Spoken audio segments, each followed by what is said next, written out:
BJP के लिए 2024 में कितनी बड़ी टेंशन पैदा करेगी कर्नाटक की हार, यहाँ भी पड़ेगा असर। जानते हैं क्या है पूरी खबर। कर्नाटक विधानसभा चुनाव के नतीजे भारतीय जनता पार्टी के लिए किसी झटके से कम नहीं हैं। इन परिणामों से न केवल बीजेपी के मिशन साउथ को झटका लगा है, बल्कि परिणामों ने 2024 में होने वाले लोकसभा चुनाव के लिए भी पार्टी के लिए मुश्किलें खड़ी कर दी हैं। कर्नाटक विधानसभा चुनाव में कांग्रेस प्रचंड बहुमत के साथ सत्ता में वापसी कर रही है। बीजेपी के लिए ये चुनावी हार भविष्य के लिए चिंता बढ़ा रही है। राज्य की कुल 224 सीटों में से कांग्रेस 130 से ज्यादा सीटें जीतती हुई नजर आ रही है, जबकि बीजेपी 65 सीटों के अंदर सिमटती हुई दिखाई दे रही है। इस चुनाव की सियासी अहमियत सिर्फ कर्नाटक की राजनीति तक ही सीमित नहीं, बल्कि 2024 के लोकसभा चुनाव के लिहाज से भी अहम माना जा रहा है।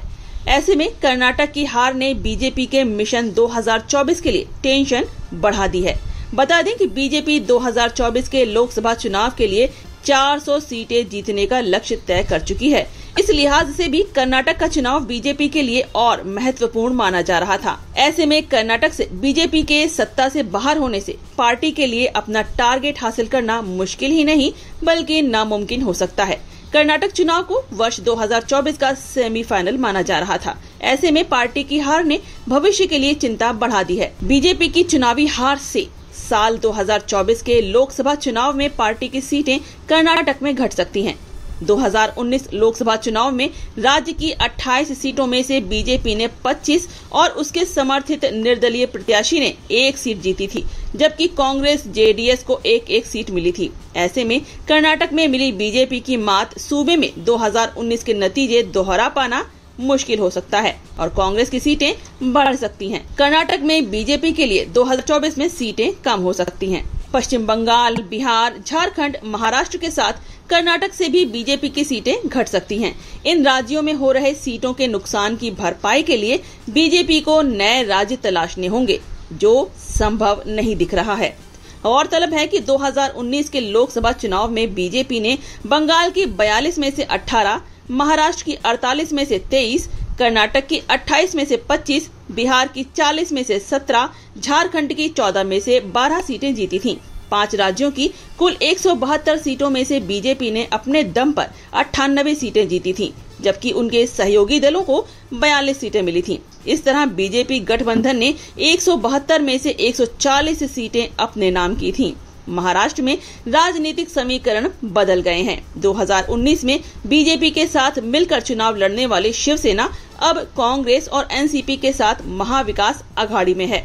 बीजेपी ने एकनाथ शिंदे को मिला लिया है, लेकिन मूड ऑफ नेशन के सर्वे में महाविकास अघाड़ी को 48 में से 34 सीटें मिलने का अनुमान जताया गया है। इसी तरह बिहार में नीतीश कुमार अब महागठबंधन में वापसी कर चुके हैं, जिसके चलते बिहार में भी बीजेपी को नुकसान हो सकता है। पश्चिम बंगाल में ममता बनर्जी की तीसरी बार सत्ता में वापसी के बाद से बीजेपी का समीकरण बिगड़ गया है और उसके तमाम नेता टीएमसी का दामन थाम रहे हैं। दक्षिण के आंध्र प्रदेश, केरल, पुडुचेरी, तमिलनाडु और तेलंगाना में बीजेपी अभी तक खुद को स्थापित नहीं कर सकी है। दक्षिण के 6 राज्यों में 130 लोकसभा सीटें आती हैं, जो कुल लोकसभा सीटों का करीब 25% है। ऐसे में सियासी तौर पर दक्षिण भारत भी काफी महत्वपूर्ण है। 2019 में बीजेपी को कर्नाटक और तेलंगाना में सीटें मिली थीं, लेकिन साउथ के बाकी राज्यों में उसे सीटें नहीं मिली थीं। कर्नाटक के जरिए बीजेपी दक्षिण में अपने पैर पसारना चाहती है, लेकिन अगर उसे कर्नाटक में ही झटका लग जाएगा तो फिर तेलंगाना और आंध्र प्रदेश सहित दक्षिण के बाकी राज्यों में उसको बड़ा सियासी नुकसान हो सकता है। कर्नाटक विधानसभा चुनाव में बीजेपी को हार मिली तो दक्षिण भारत से उसकी वापसी की शुरुआत हो सकती है। ऐसे में कर्नाटक हारने से बीजेपी के अखिल भारतीय पार्टी होने वाले दावे को भी झटका लग सकता है। बीजेपी अपने दम पर दक्षिण के राज्यों में से सिर्फ कर्नाटक में ही जड़ें जमा सकी है। कर्नाटक को छोड़ दें तो दक्षिण के किसी भी राज्य में बीजेपी का कोई खास प्रभाव नहीं है।